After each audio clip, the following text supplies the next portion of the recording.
दीक्षा जी, जहाँ तक मुझे पता है, मतलब मैं आपको बहुत पहले से जानता हूँ, आप स्पोर्ट्स फ़ील्ड में थे। आपने नेशनल, स्टेट में अपने आप को रिप्रेज़ेंट किया। उसके बाद ऐसा क्या सडन चेंज आया कि आप मॉडलिंग फ़ील्ड में आ गए? क्योंकि दोनों फ़ील्ड में बहुत अंतर है। मेरे पापा स्पोर्ट्स प्लेयर थे, गोल्ड मेडलिस्ट एथलीट थे। तो मेरे को वहाँ से थोड़ा इंस्पिरेशन आई कि यार मैं स्पोर्ट्स ट्राई करती हूँ।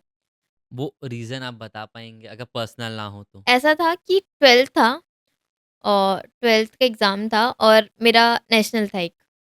तो मैं सोची कि स्पोर्ट्स में जाऊँ कि यहाँ जाऊँ क्योंकि वो बहुत अच्छा नेशनल था। तो मेरे घर वाले बोले कि 12th है, बोर्ड्स है, ड्रॉप कर दे। आपने जैसा कि बताया कि पापा अलाउ नहीं करते हैं, आप लड़की हो करके, तो आपने अपने पापा को कैसे मनाया इस फ़ील्ड में आने के लिए? मेरे घर में अभी भी ऐसा है कि हर जगह मत जाओ, हर शूट मत करो। बट अब ऐसा होता है ना, पहले थोड़ा डरती थी मैं कि नहीं, मैं नहीं कर पाऊँगी शायद, इसलिए डाँटते हैं। क्योंकि जहाँ तक मुझे पता है स्पर्श में भी फाइनल डे तक आपके घर में नहीं पता था कि आप वहाँ आती हैं, क्योंकि मैं भी स्पर्श में था, मैं देखता था, इसलिए मैं एक चीज़ कंफर्मेशन के लिए पूछ रहा हूँ। जब मैं स्पर्श आती थी ना, तो मैं एकदम डरी-डरी से रहती थी कि किसी को पता चल जाएगा तो क्या बोलेगा कोई? मैं एकदम ना ऐसा रहती थी, इस टाइप का मतलब एकदम डरी-डरी कि जैसे कि अभी आपने ज़िक्र किया एक नाम, राखी मंडल। राखी मैम को तो मैं भी जानता हूँ, आप भी जानती है। राखी मैम जिस हिसाब से इतना मेहनत करके इस मुकाम तक आज पहुँची है जहाँ वो है, आपको लगता है कि उन पे घमंड है थोड़ा-सा भी? राखी मैम बहुत पोलाइट है, उनके उनके में ईगो, एटीट्यूड कुछ भी नहीं है।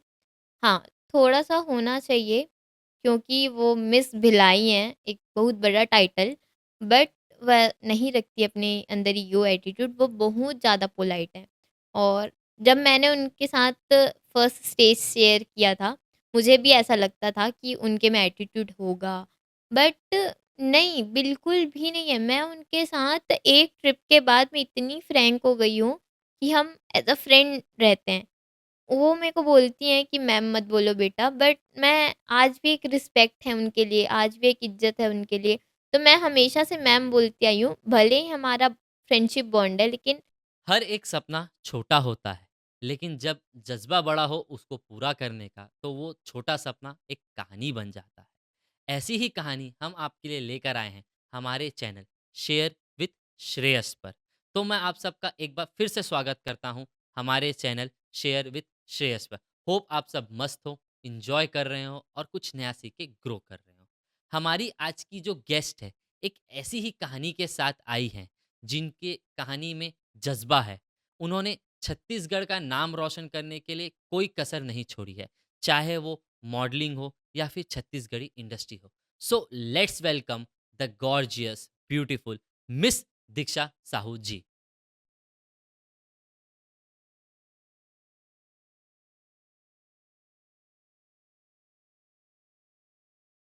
दीक्षा जी, जहाँ तक मुझे पता है, मतलब मैं आपको बहुत पहले से जानता हूँ, आप स्पोर्ट्स फील्ड में थे।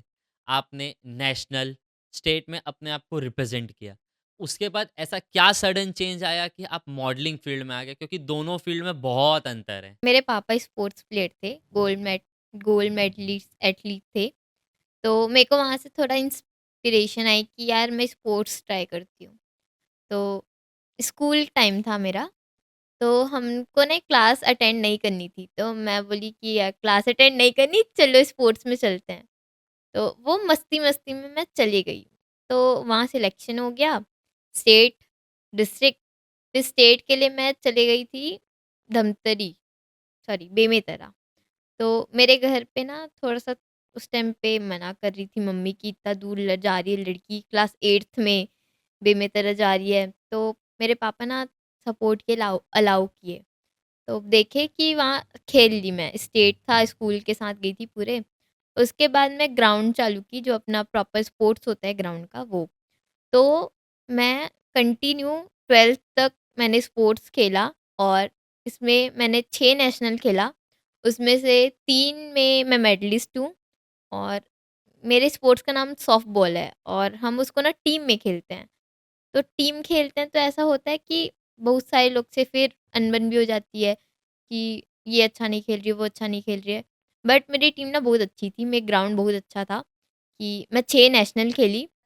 उसके बाद मैंने कुछ रीज़न से स्पोर्ट्स छोड़ दिया। वो रीज़न आप बता पाएँगे अगर पर्सनल ना हो तो? ऐसा था कि 12th था और 12th का एग्ज़ाम था और मेरा नेशनल था एक।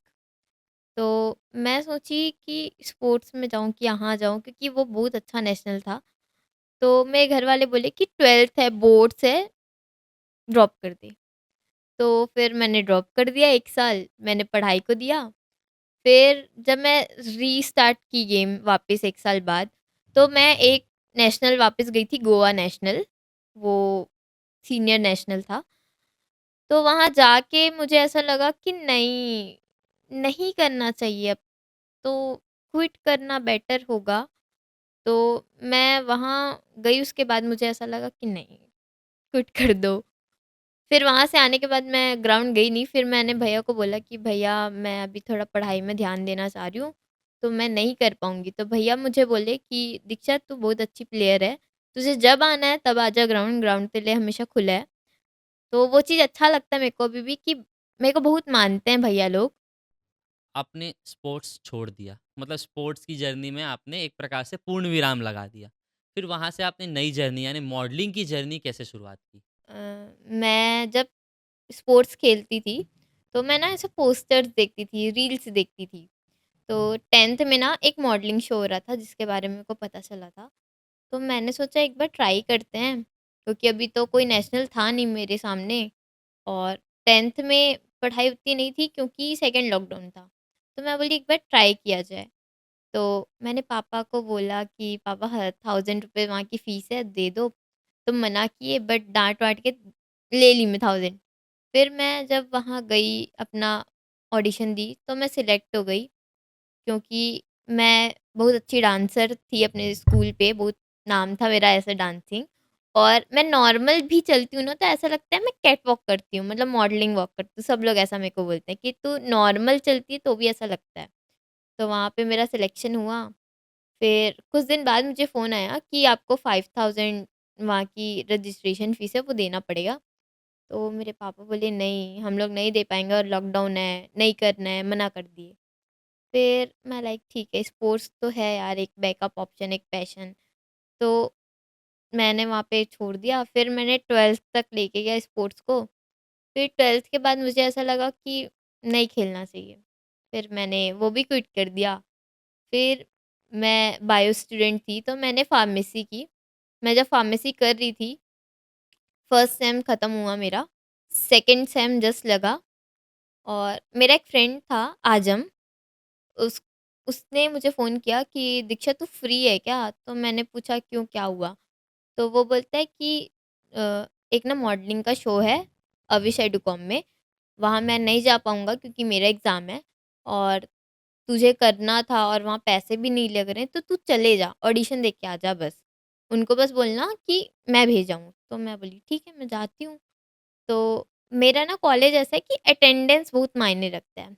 तो मैं अपने एक सर को बताई कि सर मेरे को जाना पड़ेगा, मेरे को बस थोड़ा टाइम दे दो। तो सर मेरे को बोले कि ठीक है चले जाओ। तो वहाँ मैं गई, वहाँ मैं ऑडिशन दी, तो वहाँ मैं सिलेक्ट हो गई थी। तो वहाँ 15 डेज़ की ग्रूमिंग थी। तो वो लगती थी 2 से बाद, 2 बजे के बाद और हमारा 2 बजे के बाद ना क्लासेस होती थी।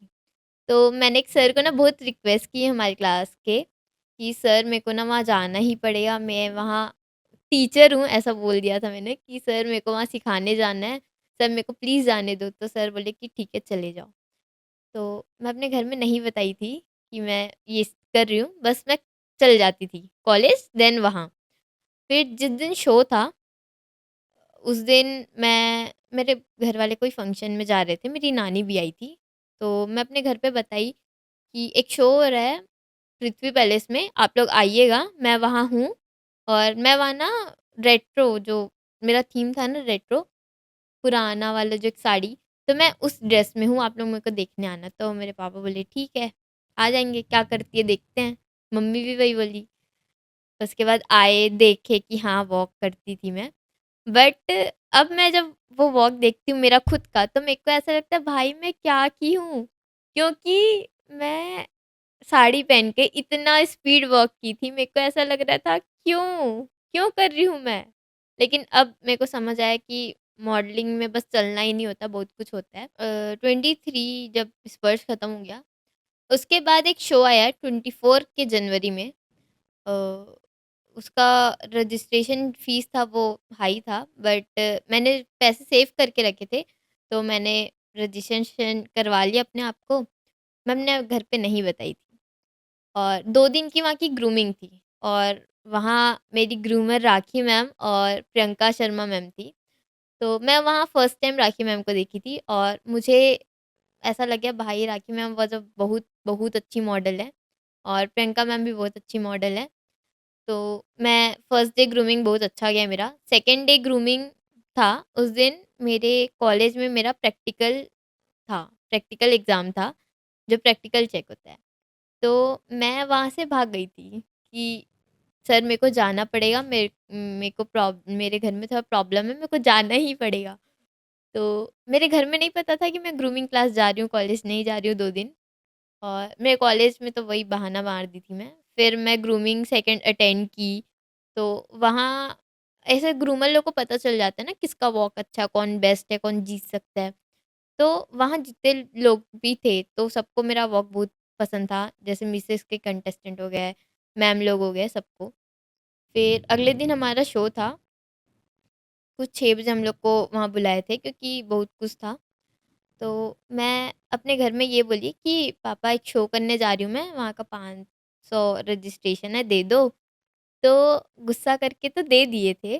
फिर मैं जितना ड्रेस था वो मैंने खुद अरेंज किया, जो भी था मैंने खुद किया, मैं अपने घर में नहीं बताई थी कुछ भी। उसके बाद मैं गई वहाँ, ये सब जो भी हुआ, जितने भी राउंड्स हुए वो सब दिया। फिर एक इंसिडेंट हुआ, उसके बारे में हम बाद में बात करते हैं। मैं उस इंसिडेंट में आऊँगा, लेकिन मेरे को पहले ये जानना है एक्चुअल में जो रजिस्ट्रेशन फ़ी थी वो कितनी थी? रजिस्ट्रेशन फीस थी वहाँ की 6000 और आपने घर में बताया था? 500। मतलब ये पहली बार इस पॉडकास्ट से पता चलेगा अगर अंकल सुनेंगे तो हाँ, कि फ़ीस ज़्यादा थी बेटा। हाँ और डाँट पड़ेगी। मतलब मेरे पॉडकास्ट से आज एक जन डाँट खाने वाला है। बट हाँ, ये तो है कि मेरे पास पैसे रहते हैं, मैं पहले पहले सेव करती थी और अब तो नहीं हो पाता है क्योंकि अपने एक्सपेंस हो जाते हैं और मैं फूडी बहुत हूँ, तो नहीं हो पाता है। और जब मैं वो शो विन तो नहीं की, बट एक टाइटल मिला मेरे को, जब वो क्राउन लेके मैं घर आई। रात के 1 बजे मैंने अपनी मम्मी को बोला, "मम्मी सोना मत, मैं घर आ रही हूँ, कुछ लेके आ रही हूँ।" तो मेरी मम्मी लाइक, "क्या लेके आ रही हो? इतने रात को क्यों आना है तेरे को? जल्दी आ।" तो मैं लाइक, "ठीक है, आ रही हूँ, आप सोना मत बस।" मैं गई, मैं बोली, "आँख बंद करो।" बस मैंने जाके क्राउन पहना दिया, तो मेरी मम्मी लाइक, "इतना बड़ा क्राउन? कितना सुंदर दिख रहा है, तू जीत के आई है?" तो वो चीज़ ना बहुत अच्छा लगा मेरी मम्मी को कि मैं गई और मैंने वहाँ कुछ तो जीता क्योंकि मैंने कभी ट्राई नहीं किया था। और मेरी मम्मी बहुत सपोर्टिव है मेरे को लेके, मेरे पापा भी बहुत सपोर्टिव हैं, बट उनका ये कहना है कि ये सब मत करो, बाकी स्पोर्ट्स करो, पढ़ाई करो, सब कर लो, बट ये सब थोड़ा नहीं, क्योंकि लड़की है, बाहर जाती है, थोड़ा-सा अजीब लगता है। अब आधी रात को लड़की अगर घर में फ़ोन करके बोले, "मम्मी सोना मत, मैं कुछ लेके आ रही हूँ", तो माँ ऐसी भी नहीं सो पाएगी। उसके बाद ये एक शो हुआ जहाँ मेरे को फर्स्ट रनर पाई मैं, सेकंड रनर पाई। उसके बाद जो हमारी मैम थी प्रियंका मैम, क्योंकि राखी मैम बस फर्स्ट डे आई, उसके बाद सेकंड डे से वो आई नहीं। तो मुझे बुरा लगा कि मैम क्यों नहीं आई। फिर प्रियंका मैम जो थी मेरे को एक शो के बारे में बताई, यारियाँ इवेंट। तो मैं और एक मेरा दोस्त था उदय, हम दोनों वहाँ एकदम टक्कर में थे क्योंकि वो विनर बना और मैं फर्स्ट रनर पाई। और हम दोनों ही फिर यारिया इवेंट गए, मैम के साथ ही। मैम वहाँ भी ग्रूमर थी और जूरी थी। तो वहाँ हम लोग का बहुत अच्छा शो था। वो मैं लिटरली मानती हूँ वो बहुत अच्छा शो था, जो मेरा शो था, जो हम लोग किए थे। वो एक फार्म हाउस में था लेकिन बहुत अच्छा शो था। वहाँ इतना टफ कॉम्पिटिशन था, जो बेस्ट ग्रूमर हैं केतन सर, उसकी की स्टूडेंट थी ईशा। तो मेरे को ऐसा लग गया था कि भाई मैं यहाँ कुछ भी नहीं जीतूँगी, बहुत टफ कॉम्पिटिशन था। बट थैंक टू गॉड कि मैं वहाँ पे फर्स्ट रनर पाई मैं विनर थी बट मैंने एक छोटी-सी गलती कर दी थी, तो मैं फर्स्ट रनर अप आई। लेकिन वहाँ वहाँ पे ऐसा नहीं लग मेरे को नहीं लगा था कि मैं विनर भी बन पाऊँगी। मतलब फर्स्ट रनर अप का टाइटल भी मिलेगा आपको ये नहीं लगा था? मतलब मेरे को ऐसा लगा ही नहीं था कि कोई भी title best smile, best walk कुछ नहीं मिलेगा, मेरे को ऐसा लग गया था। बट वहाँ मैं फर्स्ट रनर अप आई और वहाँ के जो सर हैं प्रफुल्ल सर वो इतने पोलाइट हैं, इतने ज़्यादा, वो ना अब हर शो में मेरे को पूछते हैं। उनकी फर्स्ट रनर अप थी मैं, विनर को भी पूछते थे, तो वो अपने हर शो में मेरे को पूछते हैं। तो जब मैं ये जीत के आई फर्स्ट रनर अप जीत के आई, तो उसके बाद ना एक वुमेन सम्मान समारोह था, जहाँ मेरे को बुलाया गया था। तो मेरी मम्मी लाइक मैं भी जाऊँगी, तो मैं बोली चलो। तो वहाँ वो देखी कि सब लोग थे, सब क्राउन पहन के बैठे थे और जो मैम है जो मेरे को बुलाई थी, वो मेरा इतने अच्छे से वेलकम की, मेरी मम्मी को भी बहुत अच्छे से ट्रीट की। तो मेरी मम्मी को लगा कि नहीं अच्छी जगह है, जाना चाहिए मेरी बेटी को। तो मेरी मम्मी वहाँ मेरे को थोड़ा अलाउ कर दी थी। फिर मैंने कोई शो नहीं किया, कोई शूट नहीं किया। मतलब मैं थोड़ा-सा गायब हो गई थी कि हो गया ना यार अब क्या ही करना है, ऐसा करके मैं नहीं कर रही थी। मैंने ब्रेक ले लिया था 6 टू 7 मंथ का। फिर मैंने ना एक शूट किया था यूट्यूब के लिए। बस उसके बाद मेरा एक्टिंग फ़ील्ड चालू हो गया था। आपने जैसा कि बताया कि पापा अलाउ नहीं करते हैं, आप लड़की हो करके, तो आपने अपने पापा को कैसे मनाया इस फ़ील्ड में आने के लिए? मेरे घर में अभी भी ऐसा है कि हर जगह मत जाओ, हर शूट मत करो। बट अब ऐसा होता है ना, पहले थोड़ा डरती थी मैं कि नहीं, मैं नहीं कर पाऊँगी शायद, इसलिए डाँटते हैं। क्योंकि जहाँ तक मुझे पता है स्पर्श में भी फाइनल डे तक आपके घर में नहीं पता था कि आप वहाँ आती हैं, क्योंकि मैं भी स्पर्श में था, मैं देखता था, इसलिए मैं एक चीज़ कंफर्मेशन के लिए पूछ रहा हूँ। जब मैं स्पर्श आती थी ना, तो मैं एकदम डरी-डरी से रहती थी कि किसी को पता चल जाएगा तो क्या बोलेगा कोई? मैं एकदम ना ऐसा रहती थी, इस टाइप का, मतलब एकदम डरी-डरी कि क्या होगा करके। लेकिन अब जैसे-जैसे टाइम होता गया, देखते गए कि बेटी पैसा कमा रही है, क्योंकि मैं जब 12th में थी ना, तब से ऐसा है कि मेरे को अर्निंग करनी है। मेरे को अच्छा नहीं लगता कि मैं घर से पैसा माँगूँ। तो मैंने बहुत कोचिंग से भी पढ़ाई बच्चे लोग को, मेहंदी सिखाया है, बहुत कुछ किया है मैंने। फिर मैंने बोला शूट एक ईज़ी तरीका है पैसे कमाने का। तो मैंने शूट चालू किया जब, तो मेरे घर में देखे कि नहीं बे बच्ची कुछ तो कर रही है, अच्छा कर रही है। तो मेरे घर में बस ये है कि तू जहाँ जा रही है सेफ से जा, सेफ से आ और हर जगह मत जा। लेकिन अब मेरे पापा को बस मैं ये बताती हूँ कि हाँ, मैं जा रही हूँ, तो मेरे पापा लाइक ठीक है, जब जल्दी जाना, जल्दी आना, लेकिन अच्छे से जाना। तो अब वो थोड़ा अलाउ है बट पूरा अलाउ नहीं है। आपने अभी पॉडकास्ट में एक ज़िक्र किया हमने एक इंसिडेंट के बारे में, वो इंसिडेंट मुझे भी थोड़ा-थोड़ा तो पता है, बट मैं चाहूँगा उस इंसिडेंट के बारे में आप पूरी रोशनी डालें। क्या है ना, थोड़ा मसाला मेरे को भी मेरे पॉडकास्ट में चाहिए ना। पहले तो मैं सॉरी बोलना चाहूँगी अगर किसी को बुरा लगे तो, बट ये चीज़ें मॉडलिंग फ़ील्ड में होती हैं। जैसे कि राखी मैम जो है हमारी, वो उन्होंने बताया था अपने पॉडकास्ट में कि ऐसी चीज़ मॉडलिंग में होती ही हैं। हमारे ही चैनल में बताया गया था, वो मेरा पहला पॉडकास्ट था। सो ऐसा हुआ था कि हमारी 2 दिन की ग्रूमिंग थी। हम मिस में 5 कंटेस्टेंट थे। हम 3 लोग आते थे ग्रूमिंग पे डेली और 2 लोग जो थे वो रायपुर के थे, वो 2 दिन नहीं आ पाए। 1 दिन आते थे, 1 दिन नहीं आ पाए। फिर जिस दिन हमारा फाइनल था, सुबह 6 बजे हम लोग की रिपोर्टिंग थी। हम 4 लोग आए थे सिर्फ़, बाकी एक जो हमारी कंटेस्टेंट थी वो नहीं थी। फिर लंच टाइम हुआ, राउंड्स हुए कुछ-कुछ, टैलेंट राउंड हुआ, उसके बाद पूल राउंड हुआ, ये सब हुआ, तब तक वो नहीं आई। फिर लंच हुआ, लंच के बाद हम जब मेकअप में जा रहे थे, तो उसकी सडन एंट्री हुई। तो मैं लाइक भाई ये इतना लेट आ रही है, तो मैं लाइक ठीक है दोस्ती तो है कोई बात नहीं लेट आ रही है। फिर हमारा राउंड्स चालू हुए, हमारे 3 राउंड थे वहाँ क्रिएटिव, टैलेंट और गाउन राउंड।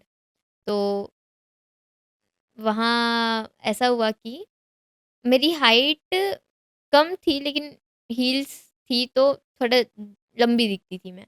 तो हमारे सारे राउंड्स हो गए, talent round, creative round, gown round, सारे राउंड हो गए। उसके बाद हम लोग को ना ऐसे लाइन से खड़े करवाए कि खड़े हो जाओ सब। और मैंने ना वो प्रिंसेस गाउन पहना था वाइट कलर का, तो ना मेरा हील जो है ना मेरे पैर में ना फँस रहा था। तो मैंने ना अपना हील निकाल दिया कि यार मेरा पैर फँस रहा है, मैं ना निकाल देती हूँ। फिर क्राउनिंग की बारी आई, तो ऐसा हुआ कि मेरे को सेकंड रनर अप वो किए, और जो बच्ची आई लंच के बाद उसको फर्स्ट दे दिए, वो विनर थी। और इवन उसमें उसने कुछ एक्स्ट्रा नहीं किया था, उसका उतना अच्छा वर्क भी नहीं था। जितनी ऑडियंस थी सबको यही लगा था कि मैं विनर होंगी, बट बहुत सारे लोग मुझे बोले कि आपके साथ गलत हुआ है, आप वहाँ डिज़र्विंग थे। बट मेरे को मैम बोली कि बेटा हाइट में कट गई तू, अगर हील पहन लेती तो शायद तू विनर होती। तो मैंने लाइक कि मैम हील तो मैं वॉक करी ना पहन के, अभी तो स्टेज में नहीं खड़ी थी मैं तो फ्लोर में खड़ी थी, तो मैंने हील्स निकाल दी थी। तो उन्होंने बोला नहीं बेटा, मैम तो वही देख के बस क्राउन दिए करके। तो मैं लाइक मेरे को वहाँ पे बुरा नहीं लगा, क्योंकि वो मेरा फर्स्ट शो था। तो मैंने लाइक ठीक है, शायद मेरे अंदर कुछ कमी होगी, मैं अपने आप को ओवरकम करूँगी करके। मैंने वहाँ मेरे को बुरा भी नहीं लगा, मेरे को लगा ठीक है जितना आया उतने में खुश रहो। तो जब मैं क्राउन घर लेके गई तो मेरी मम्मी बहुत खुश हो गई थी कि मेरी बेटी गई पहला शो और कुछ कुछ तो जीत के आई है। पहला शो और कुछ जीतना वाज़ बिग थिंग। उसके बाद मैंने उस विनर को कभी देखा नहीं फील्ड में। जैसे मैं as a second runner up हूँ, लेकिन मेरा वॉक अच्छा है करके मेरे को लोग ग्रूमर में बुलाते हैं, जूरी में बुलाते हैं। बट जो विनर थी मैंने उसको फिर कभी नहीं देखा फील्ड में। दीक्षा साहू जो स्पर्श में आई थी, उससे लेकर दीक्षा साहू जो अब ग्रूमिंग करती है, एक इवेंट था जिसमें मैं भी था। उस इवेंट में आप हेड कोऑर्डिनेटर थे। आप 1-2 इवेंट्स में आपकी स्टोरीज़ देखते रहता हूँ, आप एज़ अ जज जाते हो। तो उस दीक्षा साहू से लेकर इस दीक्षा साहू में ऐसा क्या पीरियड ऑफ टाइम में अंतर आया और कौन-सी दीक्षा साहू अब बेहतर है? बट ऑब्वियस है आप बोलेंगे ये वाली ही बेहतर है, तो वो प्रोसेस क्या था? आपने ऐसा क्या फ़ील किया? आपके साथ ऐसा क्या हुआ कि आपने अपने ऊपर काम करना चालू किया? मेरी फैमिली जब मेरे को सपोर्ट करने लग गई, फिर तो मैं इतनी कॉन्फिडेंट हो गई, फिर मेरे को किसी का डर नहीं था। जैसे स्पोर्ट्स में जब थी तो मैं एकदम डरी-डरी सी मासूम सी रहती थी, मेरे को नहीं आता था कुछ। हाँ, बस मेरे को वॉक आता था, उसके अलावा कुछ नहीं आता था। लेकिन मैं स्पर्श जब गई वहाँ मुझे बहुत कुछ सिखाए।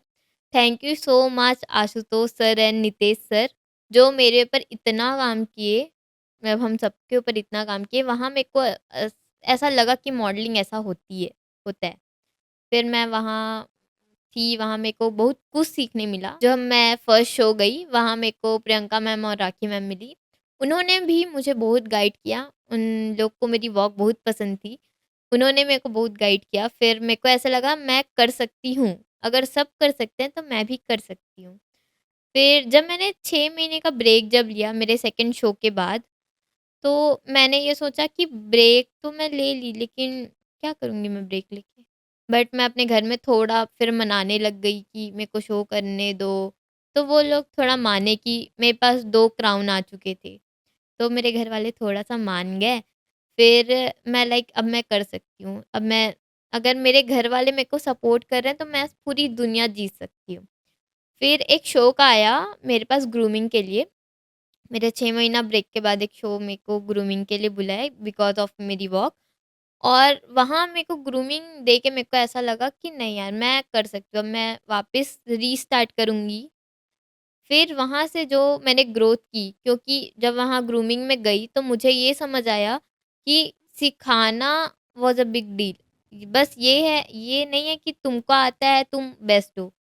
तुम अगर किसी को सिखाओ, तुमसे अगर वो बच्चा इंस्पायर हो तो ज़्यादा अच्छा है। तो वहाँ से मैंने अपने ऊपर काम किया। फिर मैंने एक अपनी क्लास खोली थी मॉडलिंग की, तो वहाँ से मेरे को बहुत अच्छा रिस्पॉन्स आया, but due to some reasons मैंने वो क्लास अब बंद कर दी। बट मेरी प्लानिंग है कि मैं कुछ टाइम के बाद वापस वो क्लास चालू करूँगी। आपने कहा सिखाना बहुत बड़ी बात होती है। मैं भी मानता हूँ क्योंकि देखो, फोकट का ज्ञान जब हम देते हैं ना वो बहुत आसान काम है। लेकिन जब हमको कुछ आता है और वो हम किसी और को सिखाते हैं ना, तब पता चलता है जब हमारे टीचर्स हमको सिखाते थे ना बेटा चुपचाप सीख लेना चाहिए था क्योंकि सिखाने ज़्यादा मुश्किल है सीखने से। क्योंकि आपको पता ही ये ऐसे होता है लेकिन सामने वाले को नहीं पता ना तो वो इरिटेट आप हो जाते हैं, अरे यार ये ऐसे ही तो होता है जैसे मैं फ़ोटोग्राफ़ी करता हूँ, मेरे को पता है ये बटन दबाने से फ़ोटो खिंचा जाता है। कईयों को नहीं पता क्योंकि वो पहली बार कैमरा पकड़ते हैं। तो हमको ऐसा लगता है ना कि अरे यार ये बटन तो बस दबाना है, लेकिन हम ये भूल जाते कभी हम उस स्टेज में भी रहे थे। रिसेंटली अभी एक शो हुआ था, थोड़े ही महीनों पहले शायद महीने ही हुए होंगे। वो शो के ऑर्गेनाइज़र थे सिद्धांत सर और को-ऑर्गेनाइज़र थी हमारी राखी मैम। उस शो में आप एज़ अ हेड कोऑर्डिनेटर आए थे, बने थे। तो उसकी क्या कहानी है? आपने कैसे हेड कोऑर्डिनेटर बना? आपने कैसे बना? उसके बारे में बताएँ प्लीज़।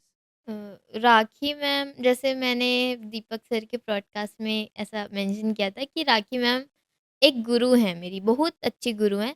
मैं उनको बहुत मानती हूँ, मैं उनको बहुत दिल से मानती हूँ। तो हम जब मनेंद्रगढ़ गए थे, वो और मैं एज़ अ जूरी गए थे मनेंद्रगढ़, हम साथ में गए थे। तो अब मैं ऐसा सोच रही थी मैम के साथ सीट शेयर करना वाज़ अ बहुत बड़ी बात हो जाती है मेरे लिए कि जिनसे मैं सीखी हूँ, आज मैं उन्हीं के साथ बैठ के जजमेंट करूँगी।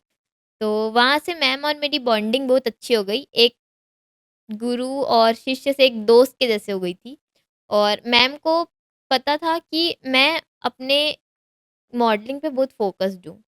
मैं नहीं देखती बाकी लोग को, मैं अगर मॉडलिंग कर रही हूँ, वो मेरा पैशन है तो मैं बहुत फ़ोकस्ड हूँ। तो मैम मेरे को बहुत अच्छे से जानती कि मेरा वॉक कैसा है, मेरा कॉन्फिडेंट कैसा है, मैं कितनी पंक्चुअल हूँ अपने मॉडलिंग को लेके।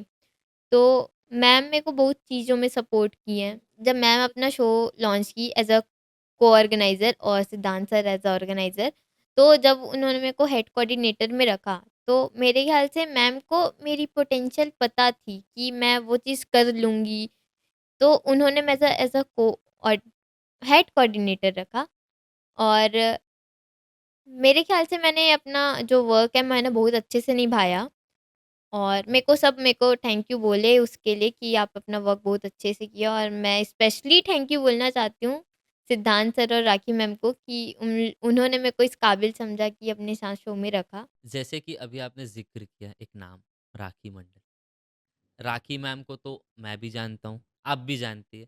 राखी मैम जिस हिसाब से इतना मेहनत करके इस मुकाम तक आज पहुँची है जहाँ वो है, आपको लगता है कि उन पे घमंड है थोड़ा-सा भी? क्योंकि पर्सनली मेरा पॉइंट ऑफ व्यू अगर आप जानें तो बिल्कुल नहीं है। क्योंकि जब मैंने इस चैनल की शुरुआत की, आपने भी देखा है, तब मेरे पास 0 सब्सक्राइबर थे। आज तो थोड़े बहुत है भगवान की कृपा से, वो बहुत है मेरे लिए, ऐसा मुझे फ़ील होता है। उन्होंने मुझे एक बार में हाँ बोल दिया, मेरी मदद की उस टाइम में जब मेरे को लोगों ने ना बोला था, कइयों ने ना बोला, ये बोल के कि भाई तुम्हारे पास ऑडियंस नहीं है, हम नहीं आएँगे। उन्होंने आया, उन्होंने मेरी मदद की तब आज जाके ये पॉडकास्ट हो पा रहा है क्योंकि उन्होंने शुरुआत कराया। तो आपको क्या लगता है उनके बारे में? राखी मैम बहुत पोलाइट है, उनके उनके में ईगो एटीट्यूड कुछ भी नहीं है। हाँ, थोड़ा-सा होना चाहिए क्योंकि वो मिस भिलाई हैं, एक बहुत बड़ा टाइटल, बट वह नहीं रखती अपने अंदर ईगो एटीट्यूड, वो बहुत ज़्यादा पोलाइट हैं। और जब मैंने उनके साथ फर्स्ट स्टेज शेयर किया था, मुझे भी ऐसा लगता था कि उनके में एटीट्यूड होगा, बट नहीं, बिल्कुल भी नहीं है। मैं उनके साथ एक ट्रिप के बाद मैं इतनी फ्रैंक हो गई हूँ कि हम एज़ अ फ्रेंड रहते हैं। वो मेरे को बोलती हैं कि मैम मत बोलो बेटा, बट मैं आज भी एक रिस्पेक्ट है उनके लिए, आज भी एक इज़्ज़त है उनके लिए, तो मैं हमेशा से मैम बोलती आई हूँ। भले ही हमारा फ्रेंडशिप बॉन्ड है, लेकिन वो मेरे लिए गुरु ही हैं। तो उनके अंदर कोई भी एटीट्यूड नहीं है और बहुत सारे बच्चे मैम से इंस्पायर हुए हैं।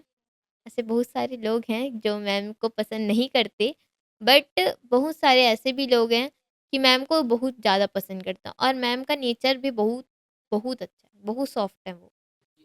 हमने एक और नाम का ज़िक्र किया, सिद्धांत सिंह। हमारे प्यारे पांडु भैया, जिनको हम सब प्यार से पांडु भैया बुलाते हैं। वो उनसे कैसे आपकी मुलाकात हुई? उनसे कैसा बॉन्ड बना आपका? सिद्धांत सर को मैं कल पेश में मिली थी, तो मुझे ऐसा लगता था सिद्धांत भैया बॉस थोड़े से खड़ूस टाइप के, बट सिद्धांत भैया बहुत अच्छे हैं। मैं उनको मॉडलिंग से ही जानी कि वो भी ऑर्गेनाइज़र है, वो बहुत अच्छे डांसर हैं। तो मैं ना एक शूट में गई थी, कुछ टाइम पहले की बात है। तो सिद्धांत भैया के पापा, उनके साथ मेरा शूट था, मतलब वो वहाँ थे। तो मैं जैसे वॉक करती थी डेली में, तो वो समझ गए कि ये मॉडलिंग वाली है। तो वो मेरे को बोलते हैं कि तू पांडु को जानती है? मैं बोली नहीं। तो बोलते सिद्धांत को जानती है? मैं बोली हाँ, वो मेरे सर हैं करके। तो बोलते हैं वो मेरा बेटा है। तो मैं बोली अच्छा। फिर मेरे को वहाँ से मेरे और कनेक्शन बढ़ गई, क्योंकि पहले मैं सिद्धांत भैया के पापा से मिली थी, फिर मैं सिद्धांत भैया से मिली। और उनको जब उन्होंने मेरे को एज़ अ हेड कोऑर्डिनेटर बनाया, तो जब ऑडिशंस थे दुर्ग, भिलाई और राजनांदगाँव में, तो मैं एकदम पंक्चुअल थी, एकदम। मेरे को जो काम बोलते थे मैं वो काम करती। फिर ऑडिशंस खत्म हो गए और सिर्फ़ वो तैयारी चल रही थी। तो जब तक मेरे पास इन्फॉर्मेशन नहीं आ रही थी, मैं कुछ भी नहीं करती थी। तो ना सिद्धांत भी है ना, थोड़ा-सा मेरे से गुस्सा हो गए थे शायद कि दीक्षा हेड कोऑर्डिनेटर है, दीक्षा कुछ नहीं कर रही है। बट जैसे वो मेरे को बोलते थे 20 तारीख जब हमारा शो था, होने वाला था, तो जो-जो वो मेरे को बोले मैं एकदम टाइम टू टाइम करती थी, मैं एकदम पंक्चुअल रहती थी। तब वो जाने कि दीक्षा पंक्चुअल है, फ़ोकस्ड है, बस उसको एक बताना पड़ता है कि करना क्या है। तो सिद्धांत भैया बहुत अच्छे हैं मेरे लिए भी, और वो बहुत अच्छे डांसर हैं, एक बहुत अच्छे एक्टर भी हैं। उन्होंने अभी सीजी का जो स्पोर्ट्स होता है, उसमें भी खेला है। तो मुझे तो पर्सनली सिद्धांत भैया बहुत पसंद है। मैं एक और नाम मेंशन करना चाहूँगी, भूमि नागवंशी। वो मेरी बहुत अच्छी दोस्त हैं। मैं एक शो में गई थी, जहाँ मैं उसे एज़ अ मैम मिली थी। मैं को-ग्रूमर और कोऑर्डिनेटर थी और वो वहाँ कंटेस्टेंट थी। तो मैंने वहाँ भूमि से बहुत कुछ सीखा, क्योंकि भूमि मिस उर्वशी गई हुई है।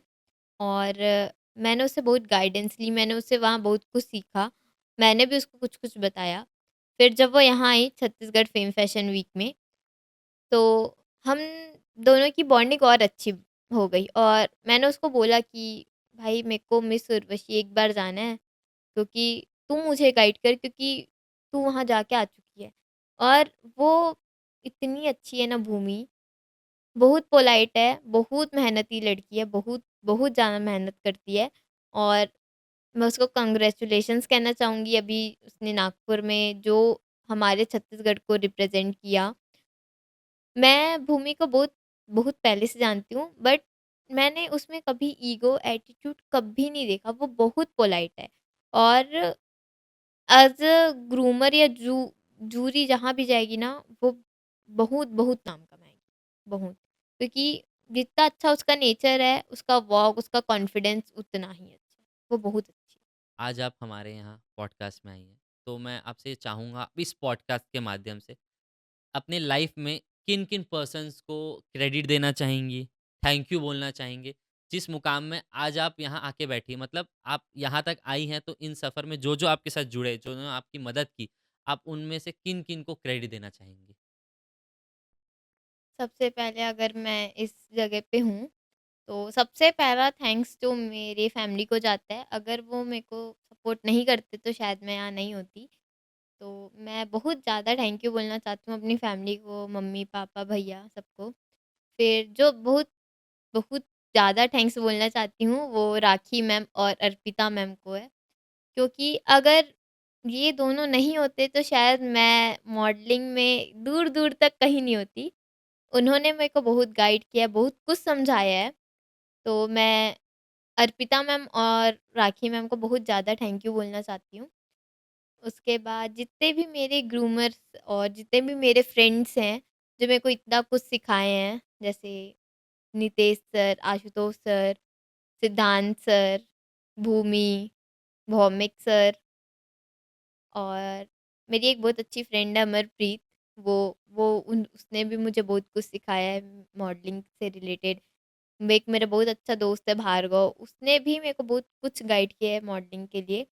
और एक पॉइंट था अभी-अभी का, जून जून के टाइम का, कि मेरे को ऐसा लग गया कि नहीं, मेरे को गिव अप कर देना चाहिए मॉडलिंग से, एक्टिंग से। बट एक फ्रेंड है मेरा आर्यन प्रधान, वाज़ अ मॉडल। उसने मुझे बहुत कुछ समझाया कि अगर तू अभी भले ग्रोइंग में है लेकिन लोग तेरे को जानते हैं। अगर तू अभी क्विट कर देगी तो क्या मतलब रहेगा? तू ट्राई तो कर, वापिस तो आ। तो मैं इन सबको थैंक यू बोलना चाहूँगी बहुत दिल से कि तुम लोग अगर नहीं होते तो शायद मैं क्विट कर देती, बट मेरे को इतना सपोर्ट करने के लिए थैंक यू सो मच। अगर इन लोग नहीं होते तो शायद मैं लिटरली क्विट कर देती, क्योंकि ऐसा बहुत कुछ हुआ है। आपने तरह-तरह के पेजेंट शोज़ किए, आपने कॉम्पिटिशन में पार्ट लिए, बट जब आपको पहली बार कमर्शियल शूट मिला होगा, पेड, क्योंकि इनकम भी ज़रूरी है, तभी आप मॉडलिंग फ़ील्ड में सर्वाइव कर सकते हो, क्योंकि बहुत एक्सपेंस होते हैं मॉडल्स के।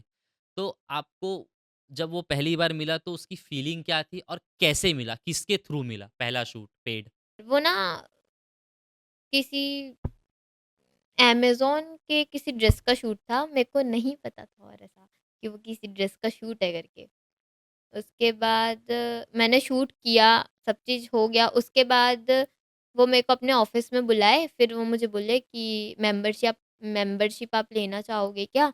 यहाँ हम ये फ़ील्ड प्रोवाइड करते हैं, ये ऐसा-ऐसा होता है करके। तो मैं बोली सर नहीं हो पाएगा, क्योंकि मैं भिलाई से हूँ, मेंबरशिप ये नहीं हो पाएगा मेरे से।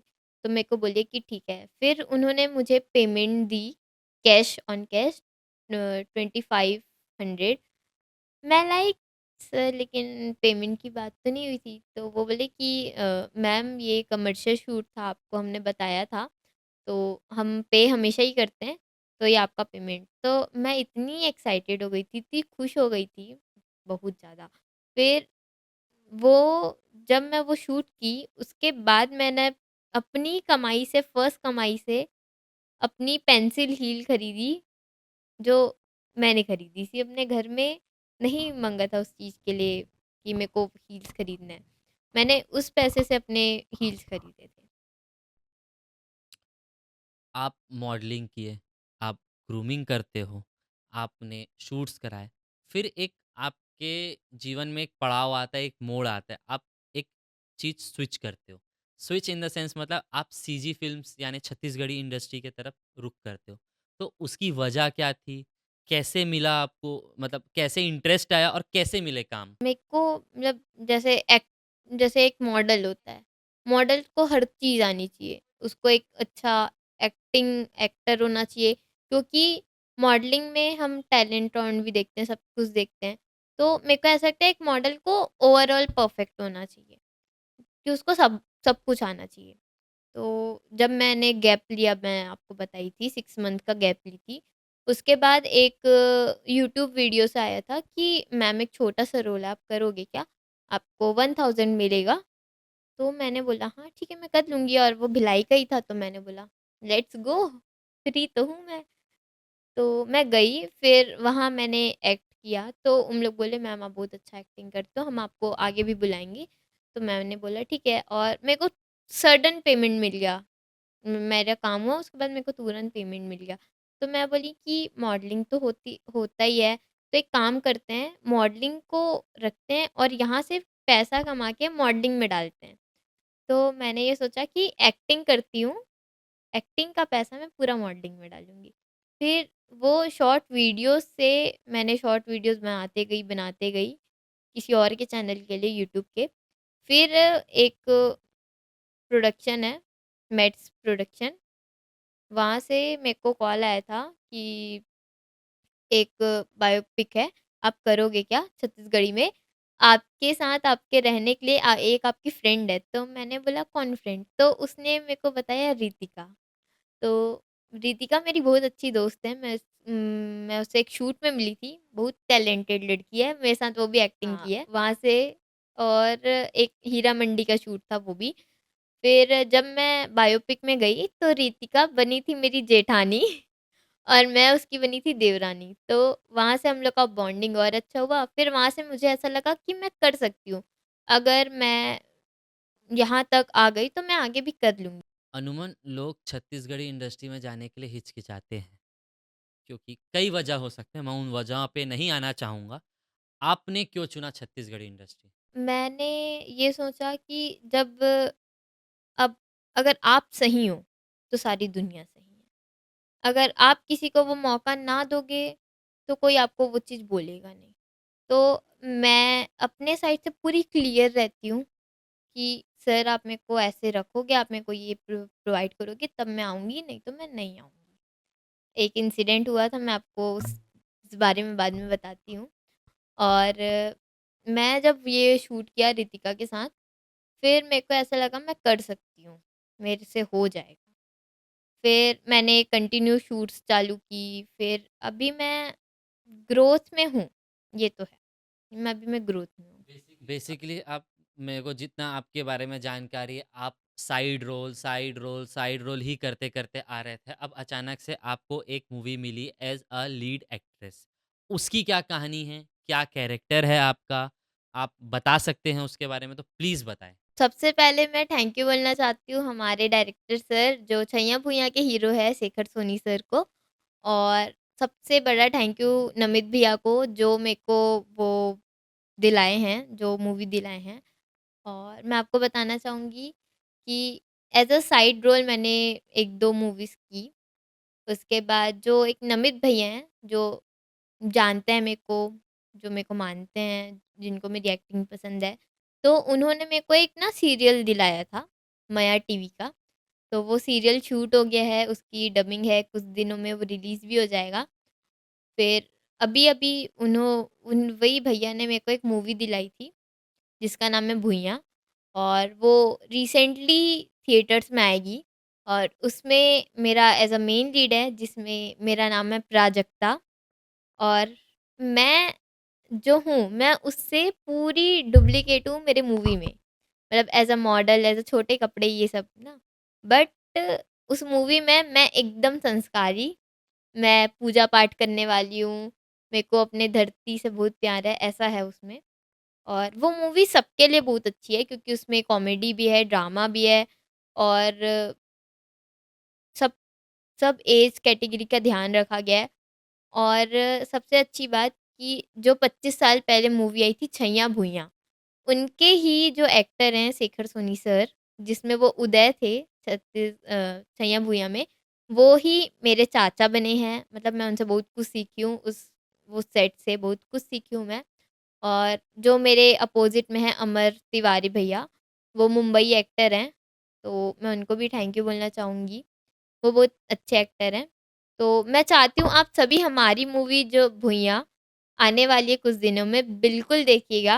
और 27 अक्टूबर को छैया भुइयाँ को 25 साल हो जाएँगे और उसी दिन हम लोग अपना टीज़र और हमारा पोस्टर जो भुइयाँ का है वो हम रिलीज़ करने वाले हैं। आप अगर परमिशन हो आपको, तो आप एक आध डायलॉग रिवील कर सकते हैं उस मूवी का?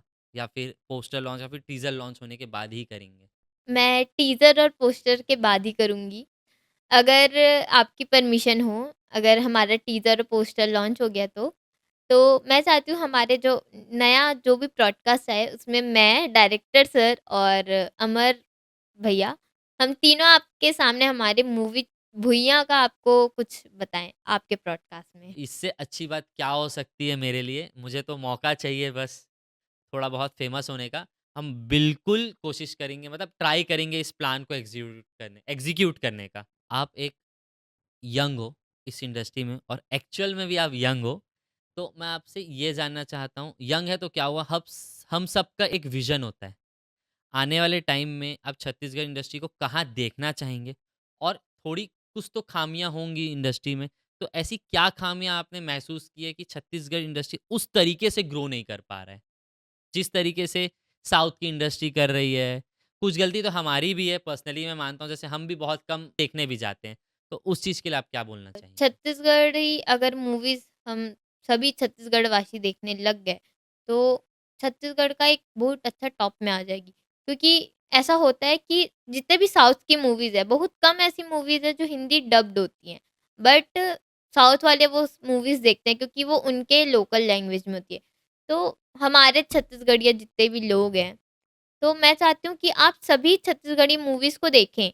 और हाँ, पहले की जो स्टोरीज़ होती थी उस पे उतना फ़ोकस नहीं, बट अब की जो मूवीज़ आ रही हैं, स्टोरी पे बहुत फ़ोकस होता है कि स्टोरी एकदम आपके लिए ही बनाई हो, जैसा आपको पसंद आए, ऐसी मूवीज़ आती हैं अब। तो मैं चाहती हूँ सबको कि अगर आप हमको सपोर्ट करोगे as an actor, as a movie, कि आपको अगर मूवी पसंद आई है, अगर आप सभी सपोर्ट करोगे तब हम हमारे छत्तीसगढ़ मूवी को एज़ अ टॉप लेवल में देख सकते हैं। बट अगर आप लोग का सपोर्ट नहीं होगा तो कुछ नहीं कर सकते। जैसे एक बहुत अच्छी मूवी आई थी अभी दंतेला। जी, तो उन वो स्टोरी एकदम रियल बेस में थी और जितने लोग भी वो देखे हैं दंतेला उनको बहुत पसंद आई है, क्योंकि वो एक्चुअल जो रियल बेस स्टोरी है वो है और ऊपर से वो लोकल लैंग्वेज में है। उसमें सब चीज़ दिखाया है, हमारा छत्तीसगढ़ का ट्रेडिशनल कल्चर सब चीज़। उसमें जो एक मैम है जोशना मैम, जो सीजी एक्ट्रेस हैं, उनका मैंने एक वीडियो देखा था। जब दंतेला चल रही थी तो शायद किसी और का भी मूवी लग गया तो शायद दंतेला ना हटने वाली थी। जी। तो जोशना मैम ने बहुत अच्छी चीज़ बोली थी, अगर हम कलाकार हैं, अगर आप ही हमको सपोर्ट नहीं करोगे तो हम कुछ नहीं कर पाएँगे। जब तक आप हो तब तक हम हैं। तो मैं सभी ऑडियंस को बोलना चाहूँगी कि अगर आप छत्तीसगढ़िया हो, तो बिल्कुल आप छत्तीसगढ़ी मूवीज़ देखो, क्योंकि ऐसा नहीं है कि सिर्फ़ साउथ की मूवीज़, बॉलीवुड की मूवीज़ से ही सीखने मिलता है। हमारे छत्तीसगढ़ की मूवीज़ से भी बहुत कुछ सीखने मिलता है।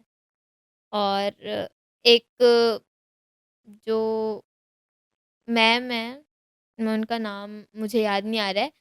वो एक मूवी बना रही थी जो बॉलीवुड एक्ट्रेस हैं, लेकिन वो मूवी बना रही थी बस्तर के ऊपर। जी। मुझे वो याद नहीं आ रहा है।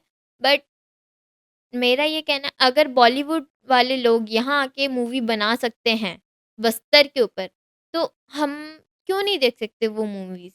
हमको देखना चाहिए, ये हमारा छत्तीसगढ़ है, ये हमारा लोकल लैंग्वेज है, हमको वो सारी मूवीज़ देखनी चाहिए जो छत्तीसगढ़ी हैं। आने वाले 5 सालों में या फिर कुछ ही सालों में आप छत्तीसगढ़ इंडस्ट्री को कहाँ लेके जाना चाहती हैं?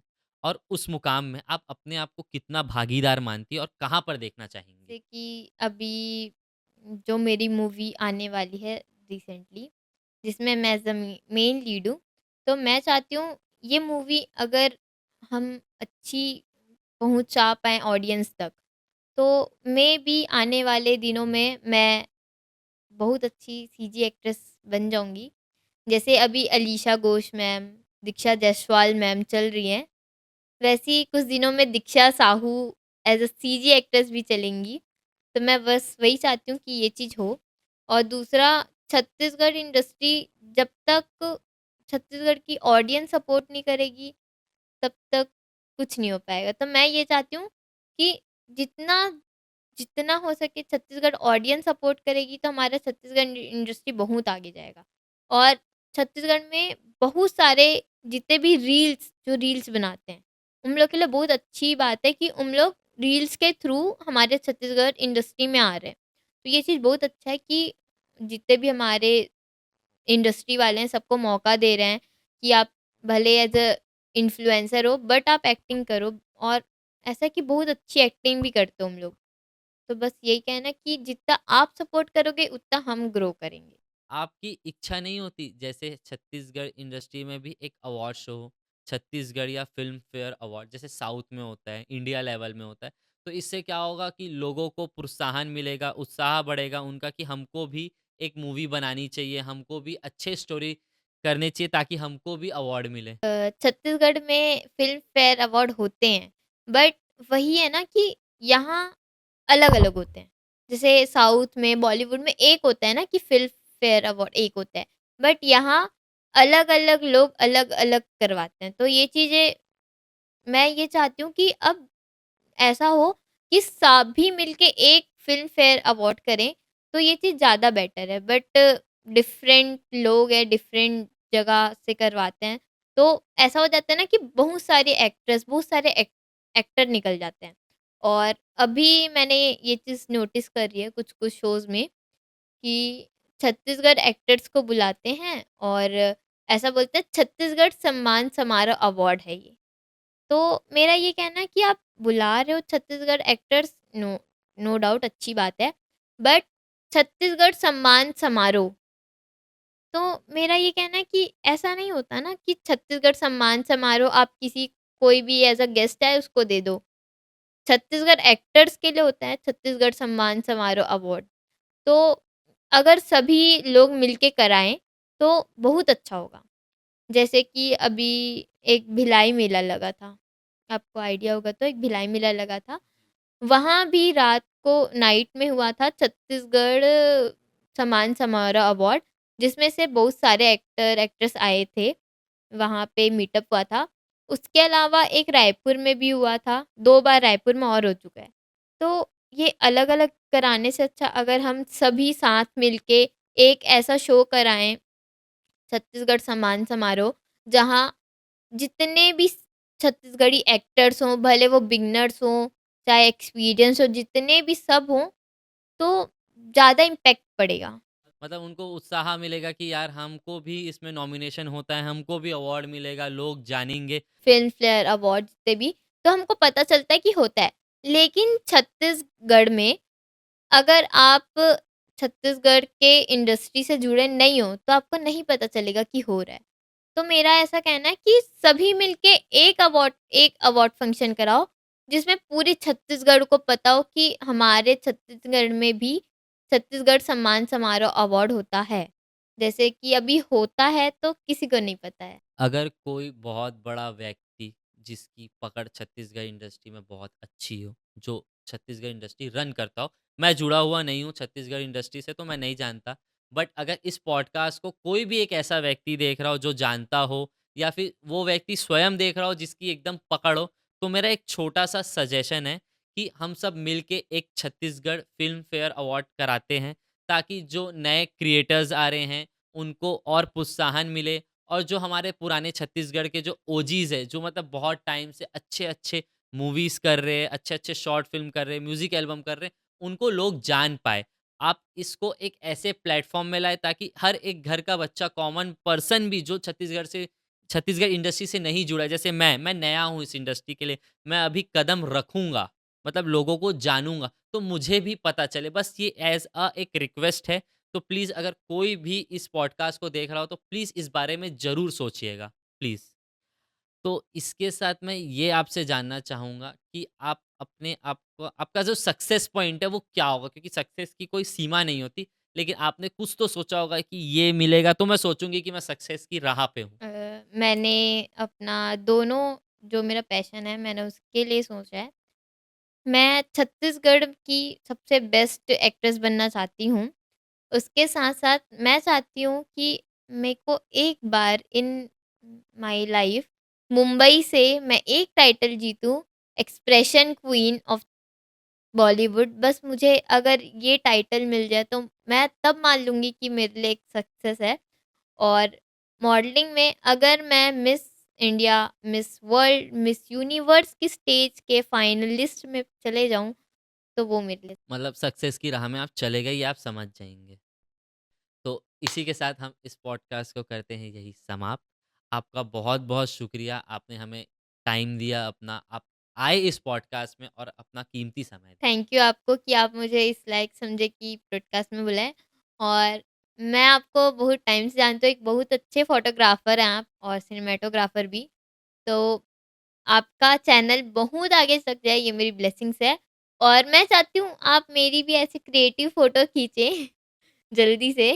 ज़रूर, ज़रूर, मैं बहुत जल्द ही प्रयास करूँगा इस चीज़ का कि मैं आप सबके साथ भी ऐसा टाइप का काम करूँ। तो इसी के साथ मेरा एक डायलॉग है जिसके साथ हम करते हैं समाप्त।